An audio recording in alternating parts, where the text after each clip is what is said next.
تو اب میں آپ کو یورک ایسڈ بڑھنے کے علامات کے بارے میں بتاتا ہوں کہ اگر یہ علامات ہو تو آپ اپنا یورک ایسڈ کا ٹیسٹ ضرور کروائیں۔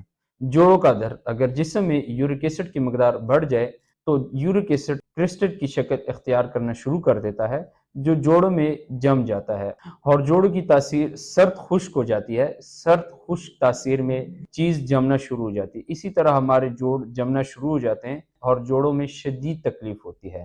جوڑوں میں سوزش، جب جوڑوں میں کرسٹل بننا شروع ہو جاتے ہیں اور شدید درد ہوتی ہے، درد کی وجہ سے جسم کے جوڑ میں سوزش شروع ہو جاتی ہے، تو اس کا بھی مطلب ہے کہ آپ کا یورک ایسڈ بڑھا ہوا ہے۔ اکثر جب یورک ایسڈ بڑھ جائے تو مریض بنا کسی کام کیے تھکاوٹ محسوس کرتا ہے، اور جب زیادہ پین ہوتی ہے تو بخار بھی ہو جاتا ہے۔ تو اگر آپ کو اکثر تھکاوٹ رہتی ہے یا بار بار بخار ہوتا ہے تو یورک ایسڈ کا ٹیسٹ ضرور کروائیں۔ یورک ایسڈ چونکہ ایک قدرتی فاسد مادہ ہے جو جسم میں پیورین کے ٹوٹنے سے بنتا ہے، اور یہ پیشاب کے ذریعے خارج ہوتا ہے، اور اگر گردے پیشاب کے ذریعے یورک ایسڈ کو جسم سے خارج نہیں کرتے تو گردوں میں پتھری کا باعث بھی بن سکتی ہے۔